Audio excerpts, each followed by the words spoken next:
Call the meeting to order. This is Wednesday, February the 23rd. If you please rise for the Pledge of Allegiance. I pledge allegiance to the flag of the United States of America and to the republic for which it stands, one nation, under God, indivisible, with liberty and justice for all.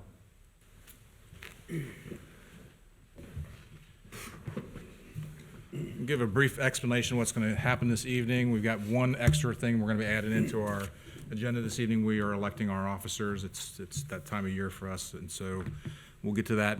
But before that, we'll explain. So if you're not familiar with the process, this is how it goes. The sequence will be as follows. The appeals will be heard first. Other business of the board will follow in the hearing of the appeals, and you're welcome to stay for the entire meeting, but you're not required to do so.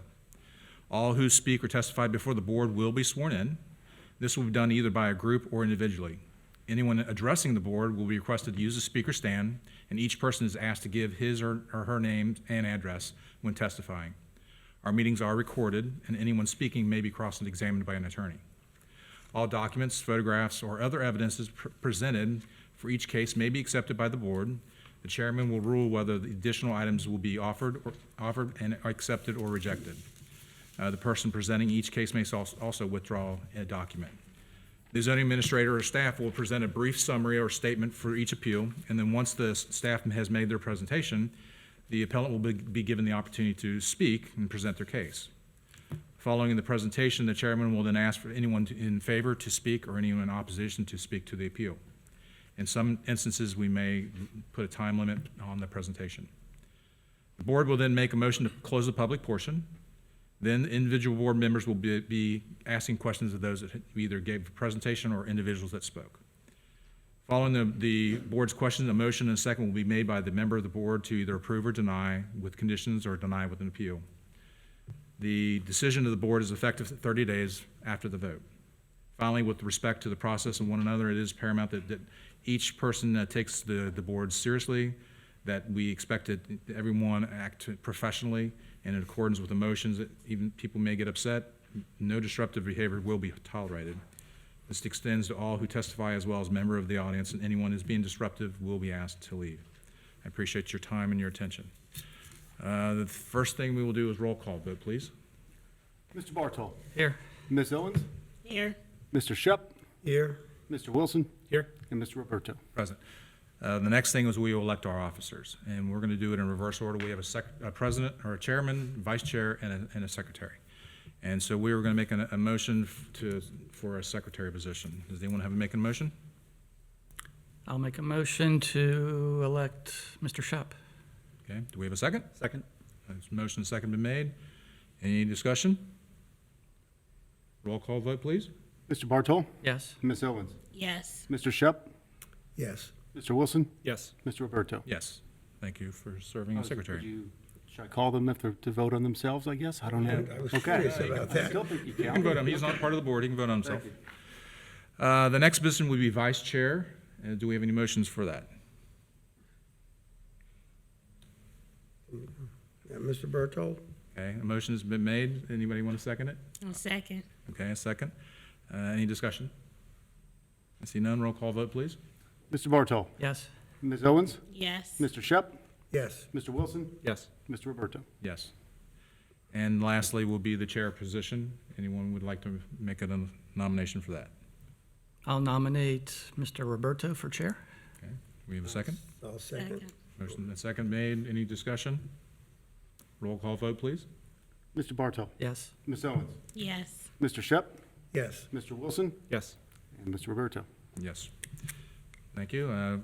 All they're going to serve, I appreciate your time and energy you put into it. You get to go next week. You'll probably be president, so I'm in Oh, yeah? Florida picking Really? up my parents. So Okay. just giving you a warning now.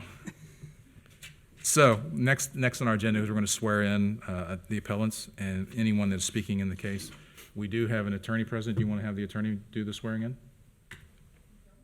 It's, who would- Why don't you do that? So if you would just come to the podium and swear our audience in, please. If you're going to speak tonight, would you please stand and raise your right hand for the attorney? Make her earn her pay today. You all swear that any testimony and evidence you may provide tonight shall be the truth, the whole truth, and nothing but the truth, so help you God? Thank you very much. So our first case this evening would be BZA 2022-03.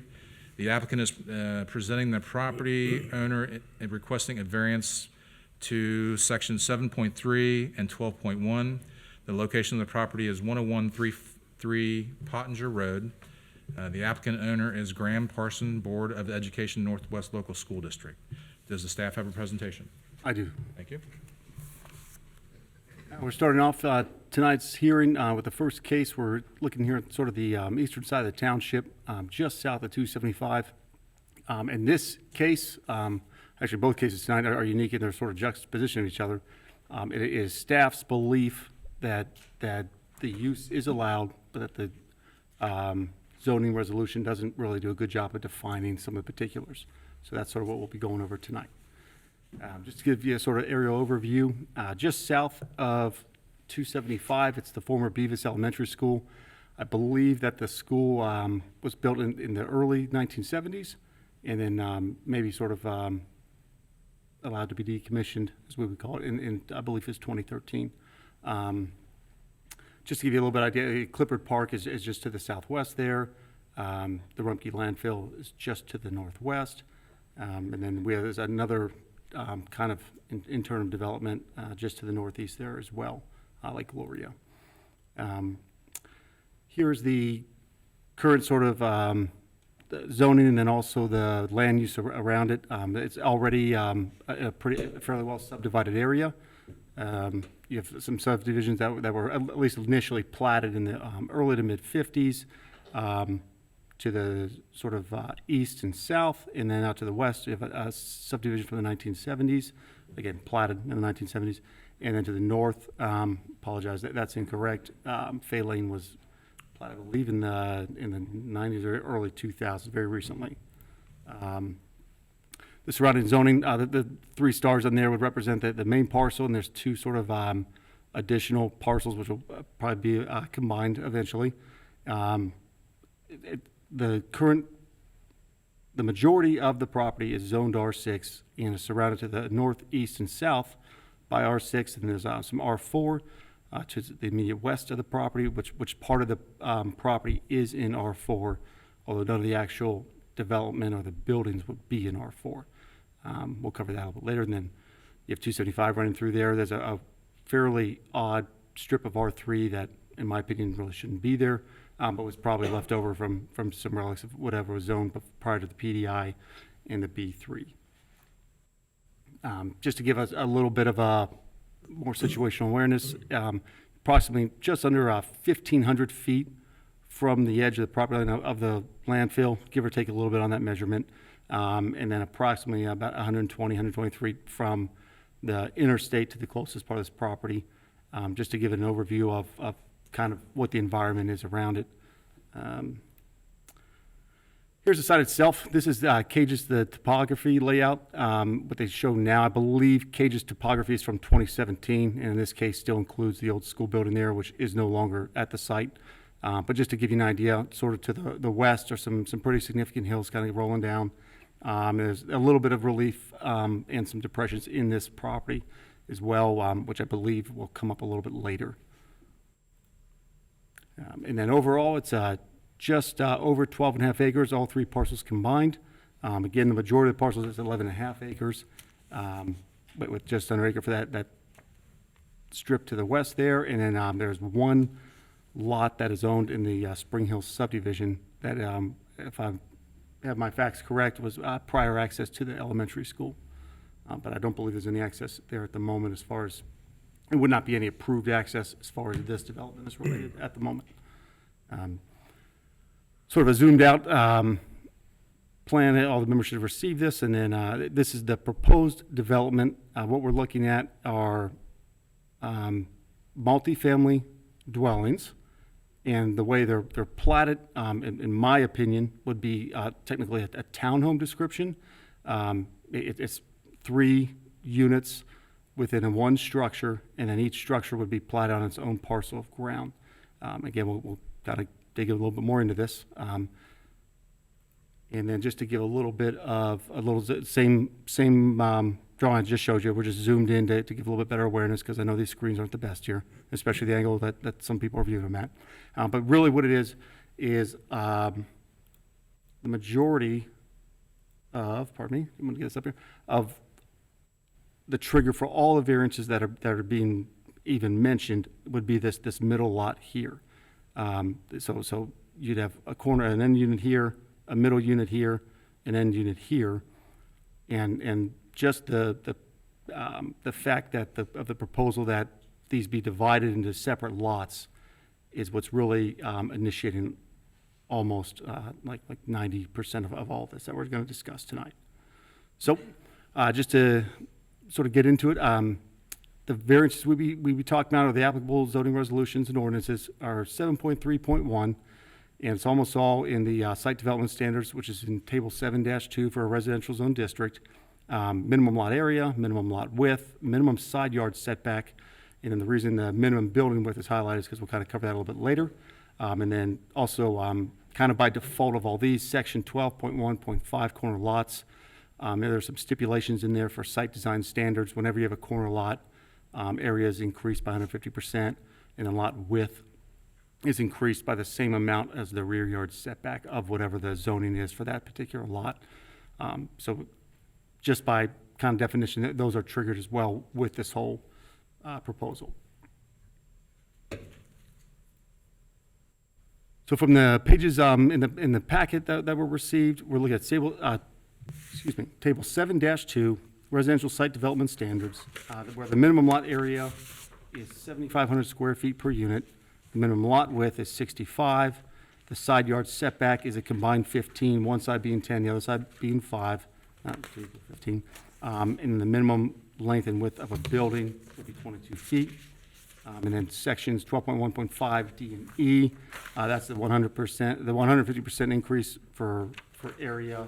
And then the increase, that's the, and then part E would be the increase of the rear yard setback of whatever the zoning is of the parcel that would be presented. In this case, we are in R6, and the rear yard setback is 35 feet. So the lot width would have to be increased by that only on corner lots.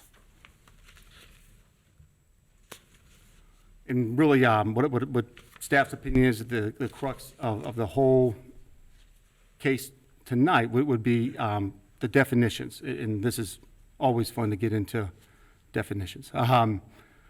So the Colerain Township zoning resolution states that a multifamily dwelling shall mean a building or portion thereof designed for or used exclusively for residential purposes by 3 or more families or housekeeping units. Multifamily dwelling shall include apartment buildings, condominiums, elderly housing, and buildings where 3 or more dwellings are attached by common walls or floors within a single structure. And sort of emphasis on this one would be where where our resolution mentions condominium being an approved use. So condominium shall mean a multifamily dwelling or development containing individual owners, dwelling units, and jointly owned and shared areas and facilities, which dwelling or development is subject to the provisions of a homeowners association and or Ohio law. And then I included the only definition that our zoning resolution gives outside of condominium for the most part would be a landominium, and that shall mean a development where an individual dwelling unit and the land it sits on is owned privately, but where the landscaping and lawn is maintained by a homeowners or other community association. The only place in the Colerain Township zoning resolution where the word landominium appears is in the definition of landominium. Nowhere else is it mentioned. That's sort of one of the issues I believe that we're facing tonight, causing it. This is just the pages taken from a zoning resolution where I highlighted some keywords: dwelling, multifamily dwelling, dwelling unit, condominiums highlighted, densities highlighted there as well. And then in this page, landominiums highlighted, and then just some of the definitions and the diagrams and all this comes from Article 16 of the zoning resolution for what our lots would be on the right side of the presentation there. As we get a description of corner lots and sort of unique lot settings, panhandles, dual frontage lots. And to kind of back up and touch on every base here. So in a district which is zone R6, multifamily is a permitted use with conditions. And basically what that means is, as you look at our use chart, you see a P with the asterisk next to it. It gives a reference to numerical section. You go down to the numerical section. If everything in that section, if all the criteria is met on any plan presented to the zoning staff, they would be a use by right, kind of a run it through, check boxes, and they would receive their certificate. And just want to clarify, so it is a permitted use, so that's what, in my opinion, would stop it from being, having to be rezoned. So that's just kind of establishing, so that being part one. That's my opinion on that. So the site development standards in 7.3, there are two little caveats in there that might be slightly confusing, where 7.3.4 talks about all permitted uses shall be located on an individual lot, and then there's an exception in there for something zoned R5, for a parcel or property zoned R5, R6, or R7. They are allowed 2 dwelling units per parcel. Then multiple dwelling units may be located on single lots for permitted uses within the R7 districts. This all precedes the caveat or the numerical definition for multifamily dwellings. So we're in section 7.3, multifamily is 7.4. So just to try to parse out each piece, so there's no confusion here where it's saying only 2 dwelling units are allowed. That would just be on your standard R5, R6 parcel where you're basically talking a normal single-family dwelling. You could have a secondary dwelling there. Most of that's regulated through Article 10 of our zoning resolution. Again, they're trying to make sure we touch every base, so there's no stone unturned, attempting to. Let me go back there. Again, these would be over on the right side here. We're just looking at the table 7-2. We've sort of already covered that. So here's where we kind of get into the first fun part. The definition, the numerical use for a permitted use with conditions in an R6 would be multifamily dwelling, 7.4.7. And really only A through C apply to this particular instance we're talking about. And that would be dwelling units are attached by a common wall, and that specific line, I believe, is intended to differentiate between multifamily being side-by-side versus multifamily being stacked, which a stacked one being separated by a floor, so a common floor, common ceiling versus common wall, where in R6, you are not permitted to have a stacked multifamily. So you can have side-by-side units, you cannot have side-by-side and stacked, or I don't know if you'd ever do that, but just stacked. Part B would be each unit has a separate entrance. That is met in this condition, and that there shall be a maximum of 4 units per structure. And kind of right there, in my opinion, is where everything kind of kicks off into, you're talking about, you can have 4 units per structure, and then we get into some of these side lot issues that, if you have 4 units per structure, if you were to not subdivide the lot itself, you obviously have no side yard for the middle units. So even if this was proposed, it's a less intense use than what's even allowed. So the developer could by right do a 4-unit product, I guess, structure in this case. Just would not be able to, again, you couldn't do individual lots, but they could. Worth noting, I believe, once it would all be platted and built, Hamilton County would assign each unit their own parcel as they do on condo units as it is. Just, they wouldn't subdivide the area, but each unit would be listed as a separate parcel.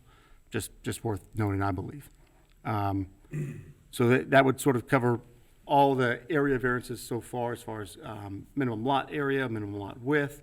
And then here, we're looking at the definition from Article 16 for side yard. Shall mean the yard between the main building and the side lot line of the lot that's built upon. So again, this is my interpretation, when I read that of the main building, I am not 100% certain that means any individual unit in between, or if it means, as the way I read it, main building. So just wanted to present that.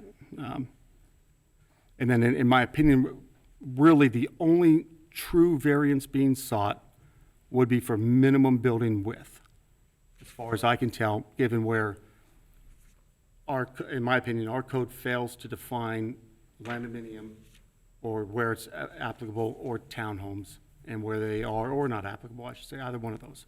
We do clearly define minimum building width.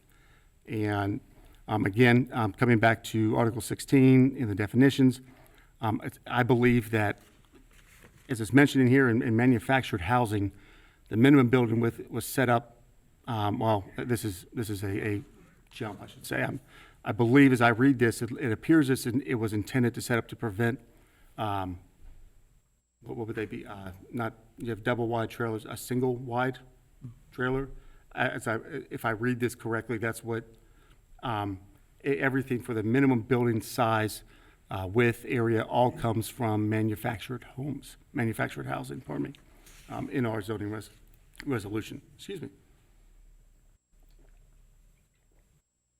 The product that is being proposed, and I'll let the applicant sort of get more into this. The only part, in my opinion, for me to focus on would be that the width of this unit is 19 feet 10 inches, where 22 feet would be the minimum.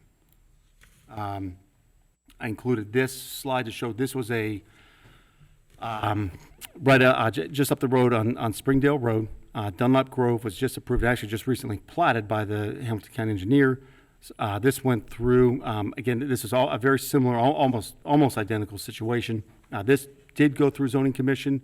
It was initially zoned R6. The developer applied for and received approval for a planned development residential district. And we'll cover in that the two variances, in addition to there are a multitude of conditions were placed on them, on the developer, not them, on the developer, by the zoning commission and also by the board of trustees. And then additionally, two variances were granted, one being a variance for the minimum lot width, as well as variances from the side yard setbacks of the interior lots to allow for the proposed development to occur within individual lots within one building be approved. And then so that was J, pardon me, and then K was that the variance from the minimum width of a dwelling unit to allow for the construction of 20 feet wide units or 22 feet in the minimum requirement be approved. So there might be some misspelling, someone's part there, but I would never judge anyone on that because, well, you know, unless you judge. Get into variance review criteria. The following criteria shall be used to review all applications for variances. The board shall not be authorized to grant a variance for a use that is otherwise prohibited in the zoning district in which the property is located. The board may authorize a variance when such variance will not be contrary to the public interest, where, owing to special conditions, a literal enforcement of the resolution will result in unnecessary hardship, and so the spirit of the resolution shall be observed and substantial justice done. The Board of Zoning Appeals may impose such conditions and restrictions upon the property benefited by a variance as the Board of Zoning Appeals may deem necessary to comply with the standards set forth in this section, to reduce or minimize the impact of such variance upon other property in the neighborhood, and to further the purpose and intent of this resolution. Continuing on, no granting of a variance shall be authorized unless the Board of Zoning Appeals finds that such variance from the provisions or requirements of this resolution will not be contrary to the public interest, and owing to special conditions pertaining to a specific piece of property, the literal enforcement of the provisions or requirements of this resolution would cause unnecessary hardship. The Board of Zoning Appeals may attach thereto such conditions regarding the location, character, and other features of the proposed structure or use as it may deem necessary in the interest of the furtherance of the purposes of the resolution and in the public interest. No variance shall be considered or granted by the Board of Zoning Appeals which would allow a change in use of a parcel, building, or structure where such change of use could be accomplished by a redistricting of the subject property. Staff findings are as such. Per Article 7, residential zoning districts, specifically 7.2.2, permitted uses within conditions. Table 7-1, residential uses, use table lists multifamily dwelling as a P with an asterisk, so permitted with conditions. Use in a district zoned R6 urban residential district. Therefore, the proposed use is allowed by right in the respective zoning district if it meets the additional standards set forth in the numerically referenced sections 7.4.7, which the proposed use does meet. the use meets, right? The use being multifamily being the use. Within the Colerain Township zoning resolution, contradictory state standards exist in the specific circumstances. It is staff's belief that the zoning resolution is insufficient in its description, delineation, and/or capability with respect to multifamily dwellings on individual lots. That statement is we mention condominiums, we define it, but we never say where it could or could not be used. And then, again, my opinion would be that our zoning resolution doesn't go far enough to even describe townhomes where you may have some unique lot setups, like in this case, what we're talking about. Or C, granted the requested variances will not adversely impact adjacent property owners, and the Board of Zoning Appeals may attach thereto such conditions regarding the location, character, and other features of the proposed structure or use as it may deem necessary in the interest of the furtherance of the purposes of the resolution and in public interest. And so those two sort of combine. The granting of the variance will not, in my opinion, will not adversely impact adjacent property owners because the use is allowed. So not requesting these specific setup of these individual interior lots or units, if you want to call them that. You could just build as it is without any, it'd be use of right. Again, they would come in, they present it, if they met everything our ordinance says, there'd be no way for the township to say, okay, well, do this extra step. And I say that kind of carefully. And also, Part E would not be applicable as this variance request is for an area variance and is not requesting any change in the use of a parcel, building, or structure. Simply, we're talking about the areas of the property, in this case, side yard, minimum lot area, minimum lot width, and then building width, not any different type of use. Where we'd be like, you know, if we're talking stacked multifamily or something like that, would be a different use. This is multifamily, it's permitted with conditions in this district. In this case, I took the Duncan factors and applied what I believe applies in this case here to those. So Duncan factor one being whether the property in question will get a reasonable return or whether there can be beneficial use of the property without the variance. The property will most likely yield a reasonable return and a beneficial use of the property exists in the absence of the requested variance. Being that, again, if so desired, they could build it almost as to plan, just without those interior lots.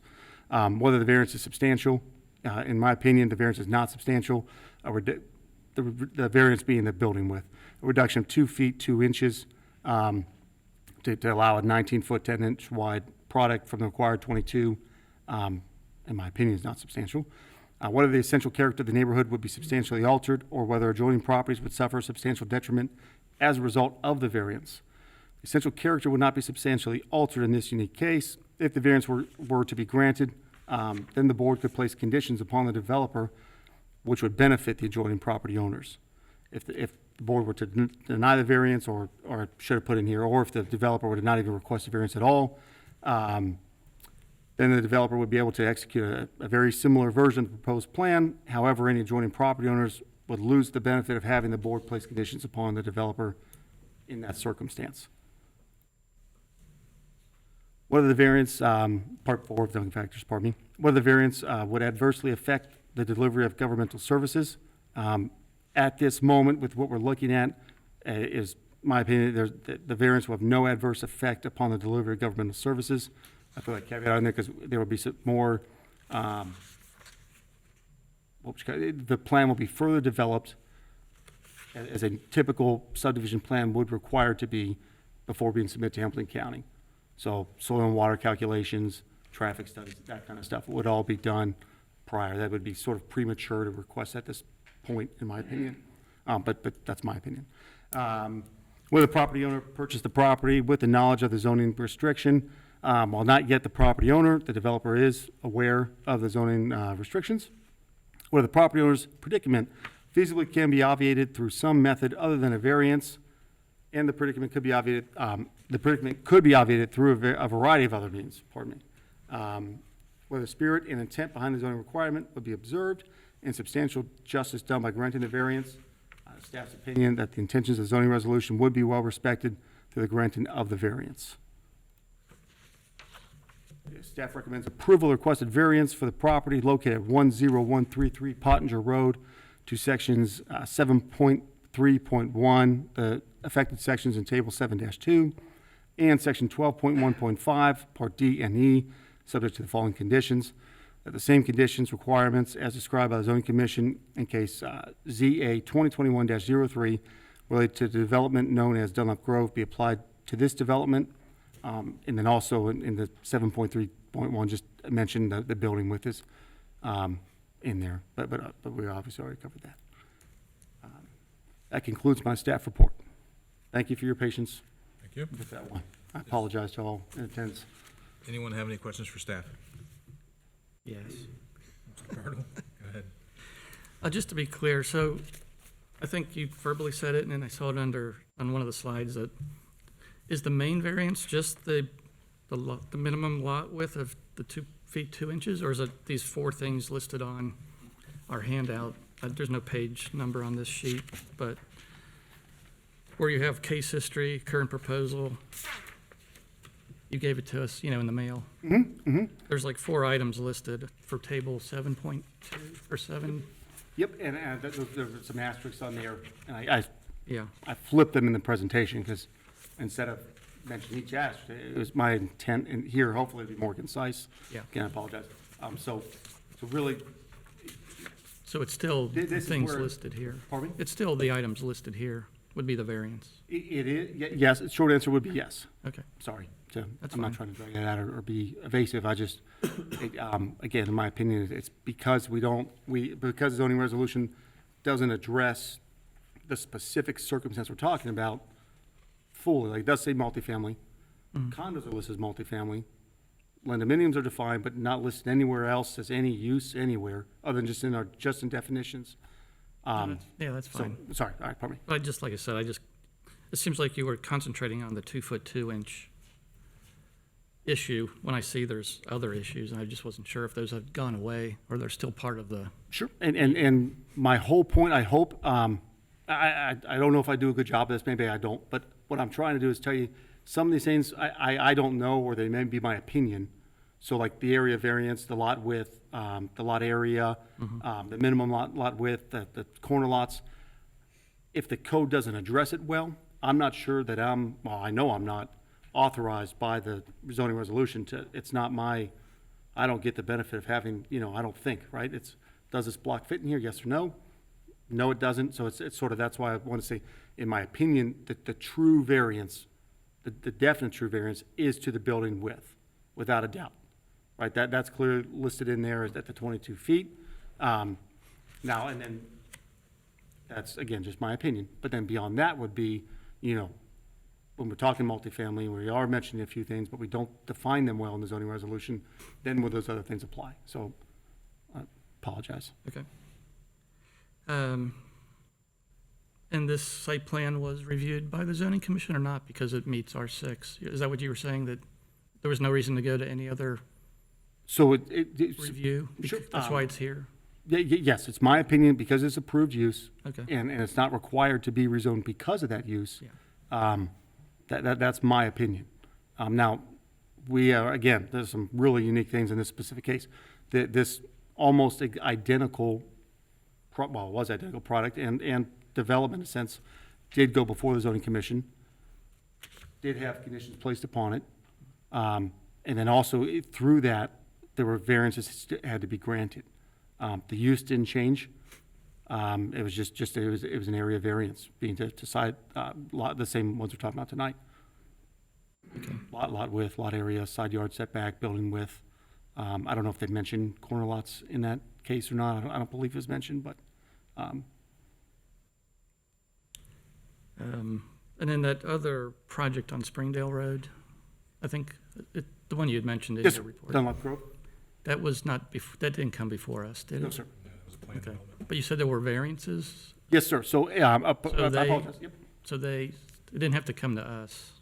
If any applicant wishes to apply for a planned development, Oh. the zoning commission can grant variances through that. So that's exact, so in that circumstance, the zoning commission acts as the zoning commission, and then if there are areas that don't fit, then they also, in a sense, act as the Board of Zoning Appeals by granting variances to the property. Okay. All right, thanks. Any other questions? I do, Jared. Are you, with Dunlap Grove, are you familiar with those units, 20 feet? Would you have any knowledge on that? Am I familiar with them? Only in the plans I've seen presented so far. I've not seen the actual product in real life, if that's what you mean by familiar, sir. Okay. Yeah, I was just curious if they had a different plan up there that, than what they're proposing here, that may be wider. I'll let the applicant address that. From everything I've seen, I believe it's the same width. I would say, thank you for bringing that. One point of that, they definitely, there's, I believe, one additional story on that product there. Again, that'd be more of the applicant, and I don't want to misspeak on that, but I believe that's the case. But Any other questions for staff? I have one. So am I correct in understanding that if the lots weren't drawn up, each unit being an individual lot, that the only variance would be the width of the units themselves, that these other issues wouldn't be needed? The other variances wouldn't be needed, is that correct? you're exactly correct. Okay. Yes, I'm glad I got that. I sometimes worry if I convey messages clearly. I don't try to do too much fluff, but that is correct. Yes, sir. And from a township perspective, is there any downside that you see to dividing up units in that way? Maybe the wrong person to ask, because I lived my life in a very narrow tunnel of this book. There are any downsides that I see? As I've looked over this plan quite a bit, I try and envision if I were someone who lived in the middle unit, or I guess a corner unit or end unit, you may have a smaller yard, and then on the planning side, I guess that would be more a personal side. You know, I personally would not want shared walls, but that's a personal thing. And then some people, it might be a benefit, it might be a detraction, would be a smaller yard to mow. And then on a planning side, or your planning zoning side, would be anyone in the middle lot would have a very reduced area to do like an accessory structure. I would hope, I don't know if hope's the right word, I would, that's an even worse word, I would presume that as you toured that unit to buy it, you would hopefully understand and look at the plot plan. You would hopefully understand you have a pretty narrow backyard. That's the only thing that I can think of for the product we're talking about. Thank you. Anyone else? I mean, I saw there's gonna be an HOA. The difference between, is the product that Dunlap is also land dominium, or is it? Well, can I clarify part of that, sir? Sure. If you may, so, in my opinion, or whatever you want to call that, for approval, the justification of that, that was a condition placed on the developer for Dunlap Grove. Right. So I basically took what was approved there, packaged it all up, and said, there's really no, there would be no real grounds to say anything wasn't done appropriately if all that was put in place. That I mean, it would be, it's almost the same process in a sense, if that makes sense. I don't know if I'm conveying that clearly. That's why I'm trying to get clarification. Sure. So the property that you're referencing, are they also land dominiums, or are they condominiums? Well, They are land dominiums? Okay, thank you. So they are identical products in placement, so we are looking at apples and apples comparisons. He's gonna talk to it, so I'll retract the statement to you, we'll ask that of the applicant. and if I could add, or I'm not trying, by no means I'm trying to throw confusion or anything like that, like, it's our zoning resolution. We define land dominiums, right? Where you own the parcel that the structure sits on. But in there, it states that the lawn and landscaping are all maintained by the HOA. Right. Again, I don't have the pleasure or the free rein to try to, think of what that means.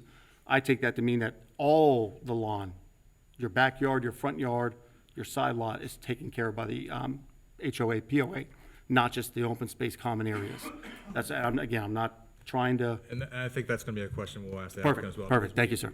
Would be my concern for the residents around, that, if each of these guys are individually taking care of their lawn, you know, what kind of product are you really gonna ultimately have? So we'll get to that. Any other questions for staff? All right, great. Is the applicant present? Would you please come to the podium, state your name and address for the record?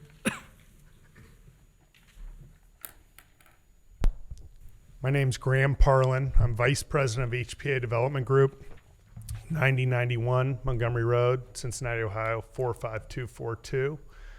I'm here representing the developer, the applicant for this new development. I'm also here with Craig Rassi in the front row from Ryan Homes. He'll be able to answer specific questions related to the product.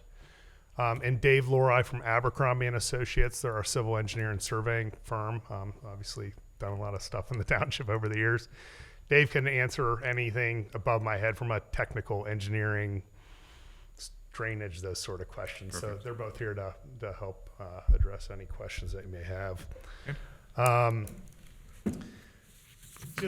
thought I'd start out with just a little bit of background. I've never been in front of this commission before, so my organization, HPA Development Group, we were founded in 2006. We were strictly a residential land development company. So I think in my application, I gave you guys a company profile. I don't know if you went through the time to read it, but we've built neighborhoods of all different shapes and sizes, attached product, detached product, high-end housing, low-end housing around, you know, the greater Cincinnati area for the past 15 plus years. We take a lot of pride in what we do. We are the developer for Dunlap Grove, which we're eager. We just platted last week to get the product built. And we're excited to do more development in the township. I don't know, Mr. Alec, if you could go back to like just the overview of just the site, that's perfect. Thank you. We reached an agreement with the Northwest School District to buy this property, and we're obviously in the middle of our due diligence period right now, trying to obtain the appropriate approvals to move forward. And spent a lot of time looking at different uses for this property. Obviously, as a developer, R6 is a very desirable use. It provides density, and where you can get density, usually you can hit a price bucket that's affordable and marketable as our costs are going through the roof. So a lot of the ways we're trying to hit certain price points is through density. It's no different than what we did at Dunlap Grove. This project has 92 townhomes. They're all designed to be for sale product, owner occupied product.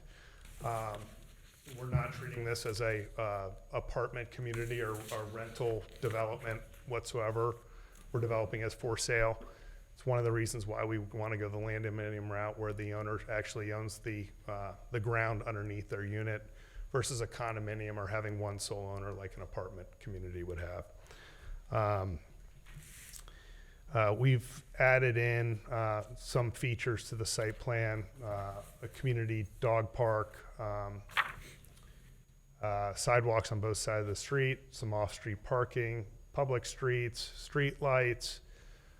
There's 2 stormwater basins to handle runoff to meet all the requirements of the county as well as Ohio EPA. We're going to have dedicated mail collection center areas, as the U.S. Postal Service doesn't like individual mailboxes anymore. All underground utilities, including gas, electric, telephone cable, those sort of things. And we think it'll be very well received. We think it's a good use. And from a product standpoint, we made a decision to work with Ryan Homes on a different product than what's being built or what's proposed at Dunlap Grove that you've heard about. The Dunlap Grove product is a 3-story product. It is still less than 22 feet wide. We got approval for a 20-foot width there versus 22. The product we're proposing on this site is a 2-story product, not a 3-story product. And we thought that would be more compatible with the surrounding residential neighborhoods that are generally characterized as 2-story homes. The product's 1,442 square feet. So it's a deeper product than what you'd see at Dunlap, but slightly narrower at 19 feet, 10 inches wide. I'd also just kind of like to note, we looked at, doing, 2, 3, 4 story or 4 unit buildings, blocks of buildings. The 3 unit building is pretty desirable because you have 2 end units. End units are a little bit more desirable because you'll have windows on the sides. You give up a little bit of density doing it that way. So it's kind of a trade-off. If you had all duplexes, you don't have the middle units, but if you do all fourplexes, So it's kind of that fine line that we like, and that's why all but one building proposed are triplex units. And really to get to the crux of this, and I'm not going to get into all the stuff and repeat what Jared's already presented, which was extremely thorough. But the reason we're here, in our opinion, simple, stupid, is there are some slight pitfalls or oversight in the zoning resolution that doesn't address cutting up the lots before you build the house. So I think, again, I'm speculating, but it's designed more of a condominium where you build it on one bigger lot, put the 3 units in, and then you go back and subdivide after the fact. What we want to do is subdivide on the front end, and I think that's the main reason we're here, in addition to the reduction in lot width from 22 feet to 19 feet 10 inches. And the R6 square footage requirement for a 3-unit building, which could be done by right, is 700 square feet per unit, 2,100 square feet for 3 units combined. So what we're giving up in product width by something that's about yay wide, yay narrower, we're making up and having a product that's over 2 times the amount of square footage required under the R6. So we think this is a win-win as we looked at different options. I mean, obviously, if we walked away and another developer came in by right, or if we decide that we want to get in the apartment business or rental business by right, somebody could come in without coming in front of this group, the zoning commission, your trustees, and by right, build the exact same product, albeit 700 square feet, so a lot shorter, maybe a couple feet wider, and rent every single one of them out. We're trying to do a nice, sustainable for-sale product in the township. It just happens to have some nuances that don't jive completely with how your zoning resolutions written. So that's the crux of why we're here. Let's see.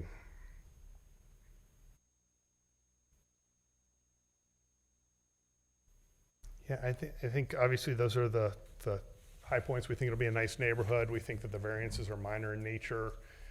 What we're proposing far outweighs what the alternative would be if somebody came in with a straight zoned development or community. And I'm sure you guys are gonna have lots of questions, so I'll be happy to answer them Well, and we'll come to that point in a minute. We'll let everybody else voice their opinion, and we'll come to the questions. Thank you for your consideration. Thank you, sir. Thank you for your time. Is anyone else speaking? Okay, come on. Give your name and address for the record, please. Take his water.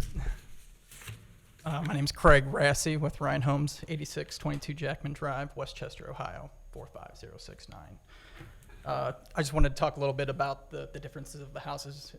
The main difference is the 3-story that Mr. Parlin just mentioned at Dunlap Grove. This product is a 2-story product. It is a newer plan that came out to be able to mesh in with the existing neighborhoods of being able to find communities to have the multifamily density and be able to have it fit with the single family houses surrounding it. So it is 1,442 square feet. One of the other main differences that this product is, your code has 22 feet as the minimum width and the depth. This product's actually 44 feet deep, so it's twice as deep. Once again, it is a little bit less in the width of the product that we are doing there. One of the other main reasons that we are asking to have the individual lots is so that the end homeowner, your soon-to-be resident, is able to have the best marketable loan that they can actually go out and acquire, a fee simple loan. And that is the top-rated loan that loan companies will be able to give them.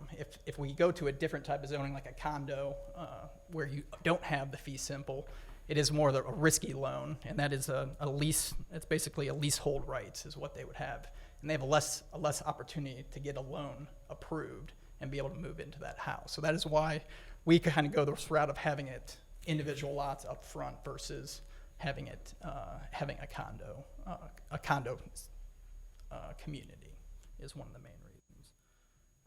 So just wanted to kind of help clear that up of some of the reasons, some of those differences.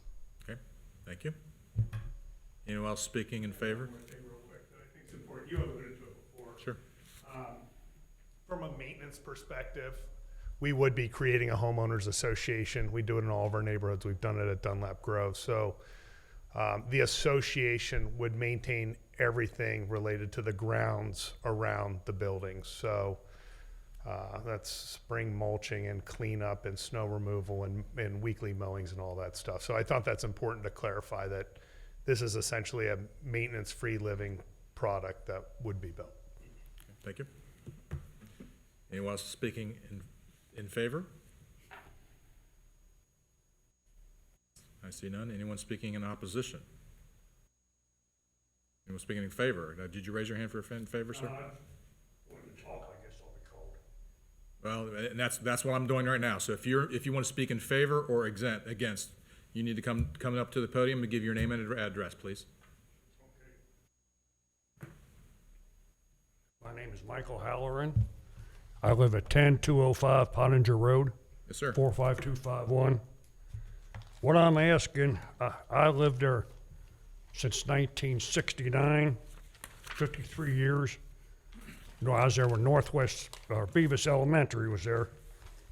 And all I'm asking is, I've been getting a tremendous amount of water for the last 50 years from Beavis Elementary property.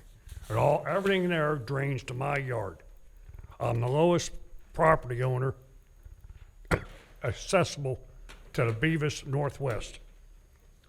That's, you're looking for my plot number is 170. Everything drains to my backyard. I've been flooded out, had pool pumps ruined. I don't know how many truckloads of topsoil I had to bring in over the years because of the drainage. They drain, then they put more, when they redid the parking lot, all that flat land to the northeast of my property is all fill dirt. That drains down there too. I'd say it's a 40-foot drop down to my yard. Back in about 1999, when the Durs were in superintendent of schools, I finally got a recording, video recording, and showed it to them how bad the water was. The water would run through my backyard, and I never believed my wife and my kids tell me. I'd say sometimes it was 2 feet deep, covering all of our backyards down through there.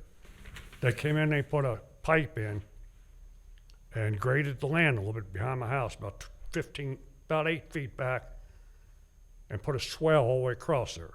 Okay, that helped. They put a storm sewer right behind my neighbor's house at lot 171. Now, it's not going to show on your property, on your variances or anything else there, that storm sewer is on Beavis Elementary property. It doesn't show, does it?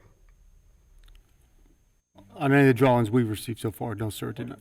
No, sir, not on the drawings that we have received so far, no, sir. Okay, there's a storm sewer that goes up at my neighbor's property, up to the, within 10 feet of their backyard, and there's a drainage there.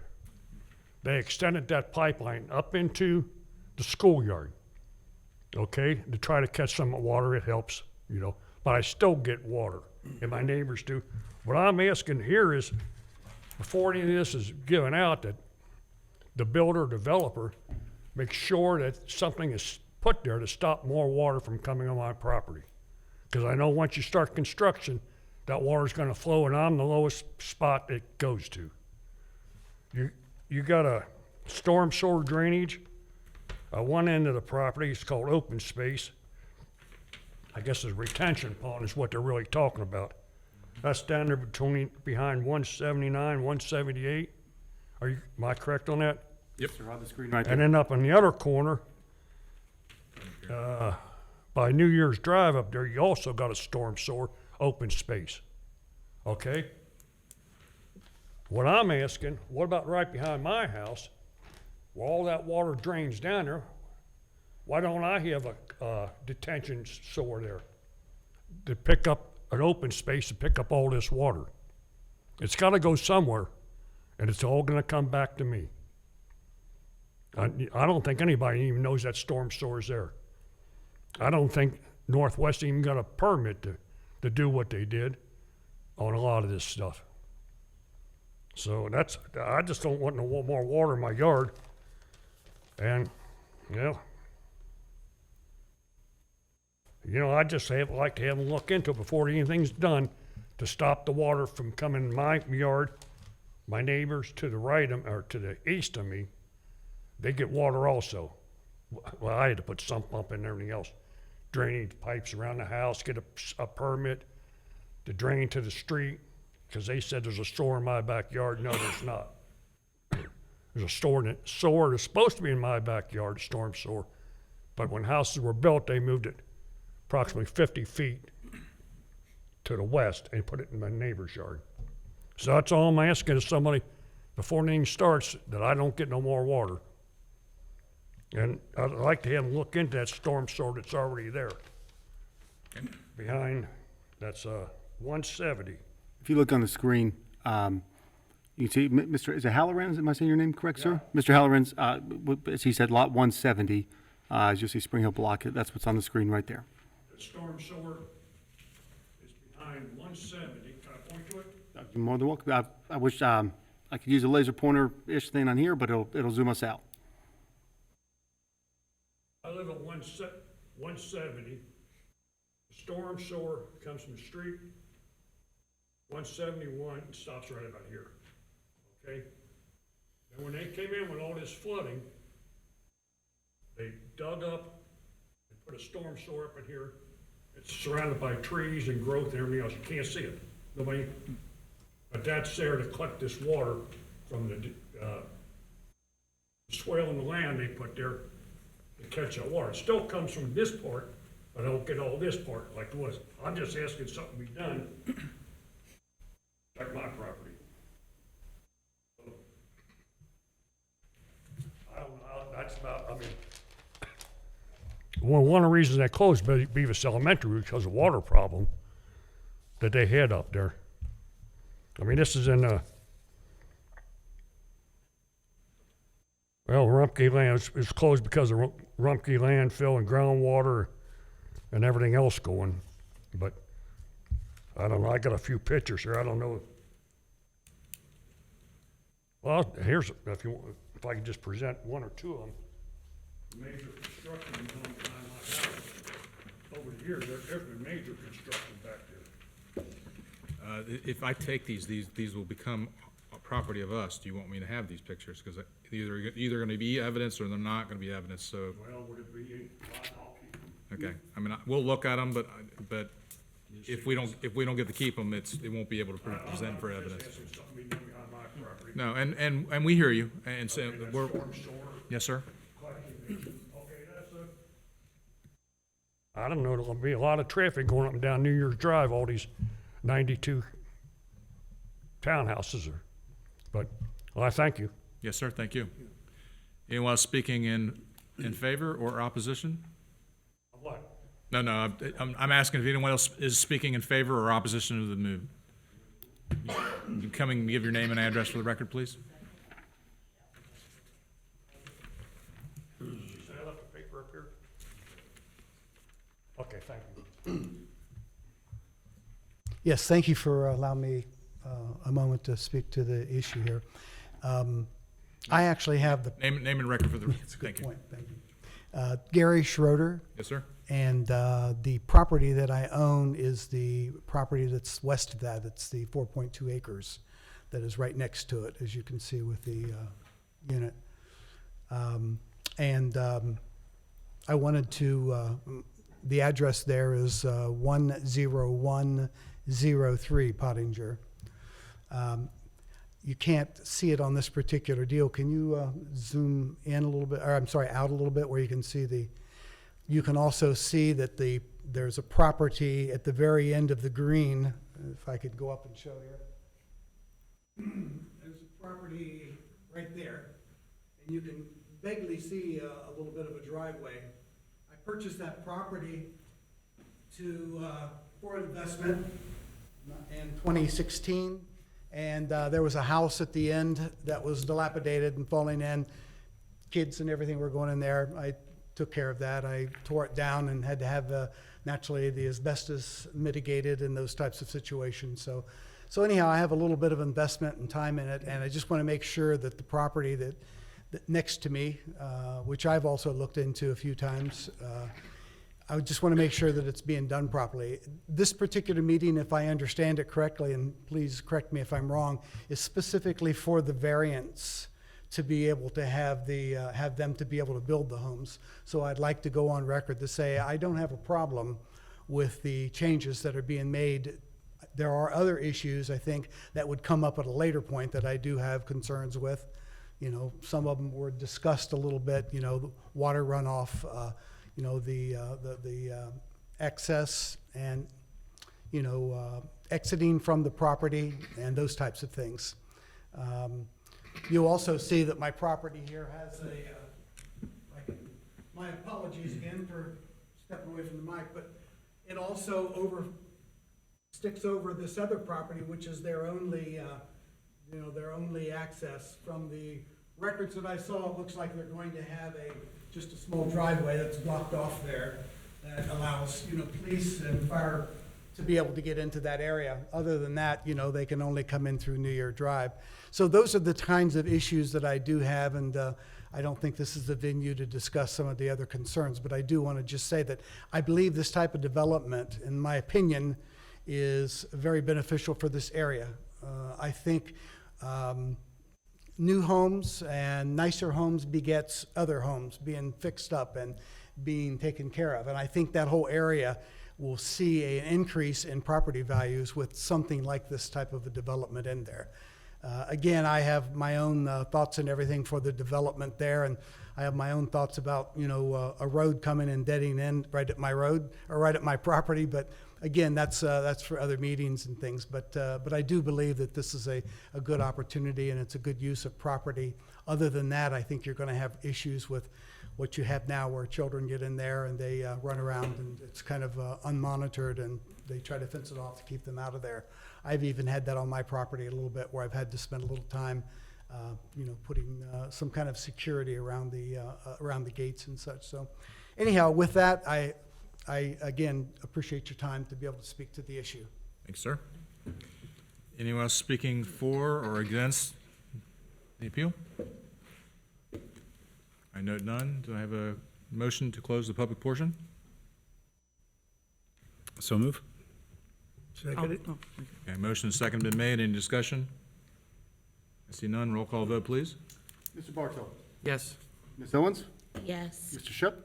Yes. Mr. Wilson. Yes. Mr. Roberto. Yes. Now we get to ask questions of those that spoke, or if we might have a question for you, Abercrombie, so I know you didn't speak, but, yeah. And we'll start off, Mr. Wilson. Nothing right now. Okay. Ms. Owens? Yes, ma'am. I believe it was the second speaker. I apologize. You mentioned something about with the individual lots on the end, those individuals would have a better opportunity to get a loan approved with the way that the development is set up. What does that do for the lot in the middle? Because that seems to be the one that's in question so much about how that property may be maintained, and the differences between those end lots as opposed to the middle lot. Did you need to speak to that, or am I assuming something different? It would be the same for all three units. It's not subject to just the end unit. by having individual lots gives that then the fee simple that if what we're requesting to have individual lots there. Okay, thank you. Any other questions? I do. Ms. Owens, are you Finish at this time. Mr. Shep? Yeah, I have some questions for the gentleman from Ryan Homes.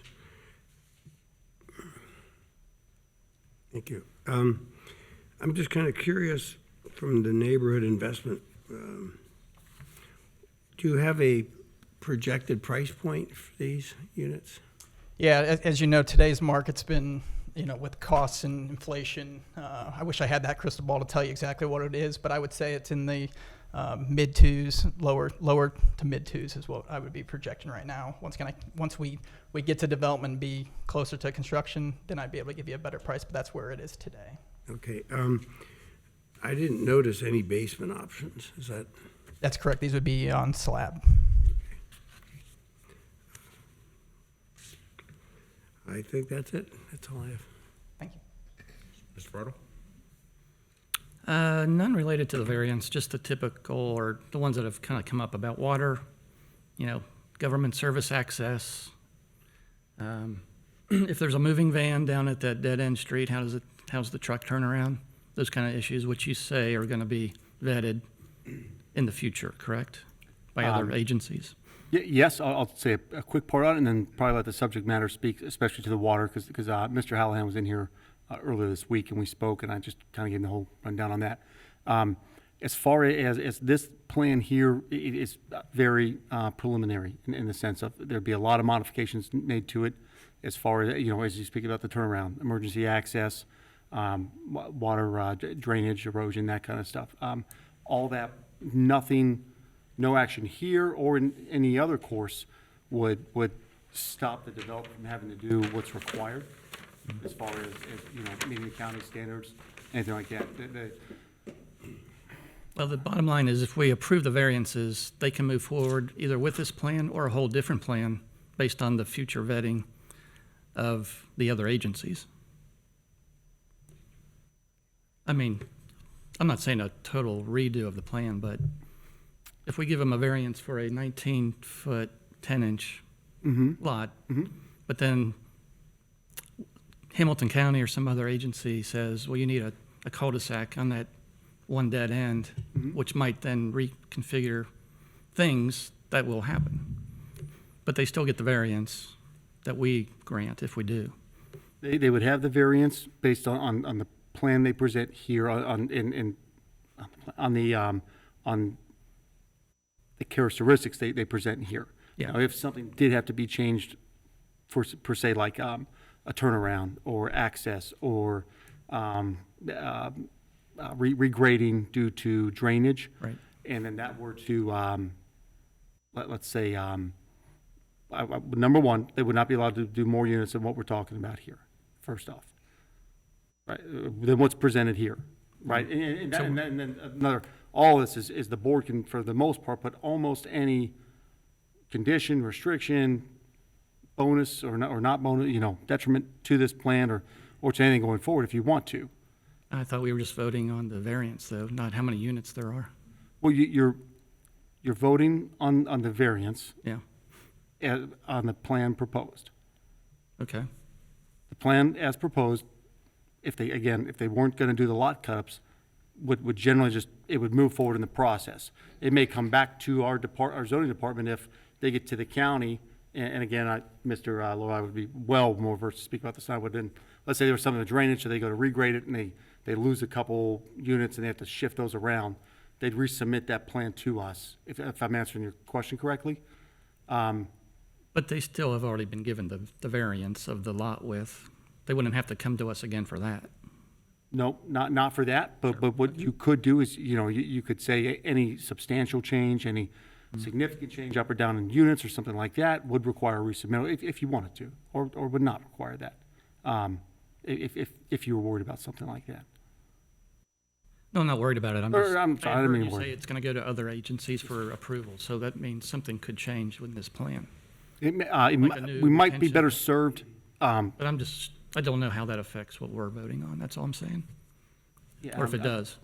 So that's really it. I'm trying to to go with you and figure that. At the moment, nothing jumps out at me that says it would, in my opinion, the worst case scenario would be more units, Right. right? And so could the developer come back and say, well, you got these variances, these area variances, so they're, instead of 92, they're going to try 122. Then if that's a concern of anyone here, or concern, or just a possibility, my suggestion to contain that would be just to say that you know, no more units than what's proposed here could be approved without requiring resubmittal or something like that, if that answers that correctly. I'll be more succinct. Okay, thank you. So this variance that we are currently reviewing applies only to the 3 parcels in question, correct? Applies only to the 3 parcels in question? The 3 parcels in question. There's a driveway parcel. There's a, Yes, sir. so, because I suspect, you know, this road that's just cut off and into nothingness is going to expand into the next space. So does that then going to apply, or are they going to come back and then for another variance for the next parcel? So that's kind of where I'm feeling. Just if I may, and again, there's more subject matter, I believe that stub is a requirement of the county. A stub, that road stub out there. They do, if possible, we, the township, and the county likes to see emergency access available. Emergency access only, being from the south side from Pottinger Road. That stub out, as it does, obviously, anyone looking at this plan, it seems to indicate that they would move forward and do the next, any adjoining parcel. Again, maybe Mr. Loyal can correct me if I'm wrong, but I believe Hamilton County subdivision standards state that if there's even a potential to do that, to carry on the development, then a stub has to be there. I could be completely wrong. If I am, I apologize, but I believe that's a requirement. And I don't see how we could get any more dwellings in this space. I mean, you'd have to lose your detention ponds in order to even to do that, and your open space here is it's just not, you have to do a whole lot of grade changing. So I mean, they've done a good job with what they've got. The question is, you know, our parcels that are being divided into 3 spaces, and this center guy that's getting no side yards is really what we're all addressing today. That's And the width of the building as well. yes, sir. All right, I don't have any, do you? That's fine. Yeah. I personally have concerns with traffic, so if I'd be interested in a traffic study, I would be concerned for this gentleman who came and was talking about the water. So those 2 things really, you know, I mean, it's once it leaves here, it's out of our hands. And that's kind of where I think Bob was, or Mr. Bartle was kind of alluding to as well. You know, there could be changes that we're approving it, but we're not ultimately approving the final plan. That is absolutely correct. In that statement, I'm trying to think of a way where you, where the board could say any, you know, how do you quantify the word substantial, right? Because that's obviously subjective. Any major, minor deviation from this site plan would require resubmittal to the board, you know, or maybe, I'm just throwing this out. Well, I don't want to belabor it, but I don't think we're voting on the plan. No, we're not. We're voting on the variances. Well, but that's what I'm trying to convey to you. And again, the board has the power, if they wish, to put almost within, you know, some legal bounds, which is why Sarah's here for other reasons, any condition upon this you want to. So you can say the variance is for this area, this width, this, as the plan exists now. If some substantial, whatever the board wants to say substantial is, change happens, I'm not trying to, I just want to let you do have a lot more than you may or may not, you know, realize. I don't want you to think like you make your vote and it's just gone off the space and like they can run free. They can't, by any day being the developer, they could not do that. But at the same time, if this is the concern you have, I'd never, ever want to put something forward that's not a good thing, you know, as good as possible for as many people as possible. You know, Mr. Halloran, he was in here, he was in the office earlier this week. We went over this plan extensively.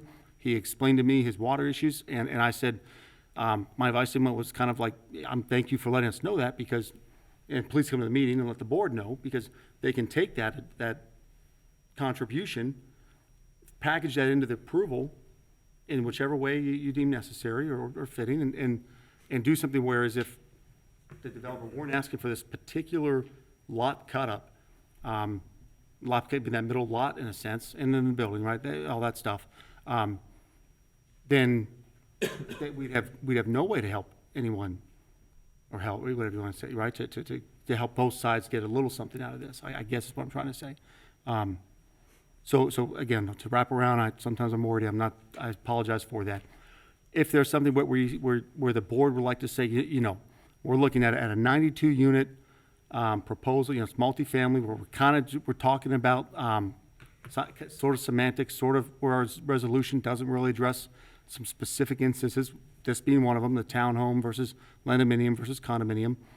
If this plan, this proposed plan changes substantially or some word like that, then some other, you can, at that point, you can say whatever you want, or not say anything at all. You can say, well, then you have to come back to the board. Then you have to bring it back to the zoning administrator. Then you have to do, you have a lot of. I look at it, I'm looking at it from a bigger picture as how does this affect this community? Because essentially, you have one in and one out for this 92 units. And so let's say there's 2 people per unit. That's 180, 184 people, potentially 184 cars coming in and out of this space through this one residential street, which is New Year's, before you get over back to Pottinger. And my concern is for those residents, that's a lot of traffic.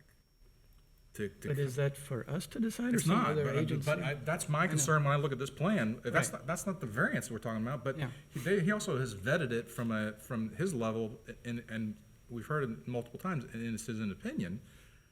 We still need to look at it from the community of Colerain Township. That's part of what, we want to make sure that this is good for the community. And, I think ultimately it is, because it's going to raise the value of these homes. We hope, if they're getting $250 out of these homes in the neighboring areas, I certainly would think would go up in value. But we also don't want to cause detriment to the lot, Mr. Halloran. We want to make sure that he's taken care of, and all those people in that same row, that they're not getting swamped because they've done a redevelopment and drained in these people's backyard. They were there first. I mean, the bottom line is, if you don't approve the variance, there'd be less density, because they would have to change this layout. Right. They would have to put either duplexes or 4-family. Yeah. I like your product. My biggest concern would be the traffic. And then obviously we would need to address Mr. Halloran's issue, and there's probably more people there that are having similar issues. They just haven't voiced it. Abercrombie, if you can come forward and just give your name and address for the record, please. Dave Laura, I'm with Abercrombie & Associates, 8111 Cheviot Road, Cincinnati, Ohio, 45247. So I'd like to address some of the concerns in regards to the traffic and also the stormwater. So, prior to the design of it, we'll do a topographic survey of the entire site. So we'll know the natural terrain of the area, and we will also capture any stormwater pipes that are on our property and locate where they're locate them and where they're gathering the stormwater and getting that. So his concern will be identified on the actual topographic, which we will design from. And then during the design, it will also be submitted to all the county agencies, including the county engineer, which will look at the traffic issue, Hamilton County Planning and Development, which will look at the stormwater, and then also Hamilton County Soil and Water, which will look at the erosion control, both during construction and then post-construction as well. So, prior to construction, before any dirt is moved, we will place any BMPs. We also have a temporary sedimentation basin, which will handle all the stormwater and erosion control during the construction. That's required by Hamilton County Planning and Development. And then also, you'll have silt fences where applicable around it, which will, which will gather all the silt during the construction. So, I firmly believe that that will be taken care of, and he will not, during construction, see any adverse on his property. And then after final design, that temporary sedimentation basin, you see that we've got two detention basins that are, proposed. It basically cuts the entire property in half. Just goes with the natural, topography, as you can see from the GIS. And we will capture, and we are required to capture, all the stormwater that's generated from this site and hold it back to pre-developed condition, right? So, ultimately, there may be some benefit here, for sure, for adjoining property owners, because they're getting natural runoff right now. We will be capturing it, storing it, and then releasing it at an equal amount or rate, or actually hold it back just a little bit more. And it's specifically on that gentleman's property, 160. He's saying that whole low area and that, that all that acreage is getting to his spot. Well, we're going to be capturing that stormwater, diverting it to these other detention basins. So, a reduction in any runoff that he sees is viable for sure. Very good. Thank you, I So appreciate it. what are the county regs then on that dead end where the fire access is? He is correct. Jared is correct in saying that is warranted, and I envision a little bit of a turnaround in that area. So Yeah. any a mailman or any fire or Well, any I live emergency vehicle. I live in that same area on Blue Meadow, and Rumpke doesn't even have the ability to turn around. Right. They have to go in and reverse. that's not what I'm envisioning, especially with that little access that we're gonna, that is proposed coming off of Pottinger.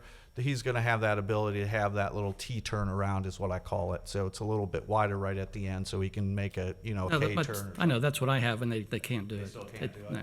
Well, So- during So people end up using driveways, Yeah. trucks that shouldn't be. well Or during they have to back up, so I just didn't want that to happen, there. during But I the don't know if review we can process. stipulate that as one of our, You certainly could. If you want to have a wider turnaround here, yeah. you certainly could.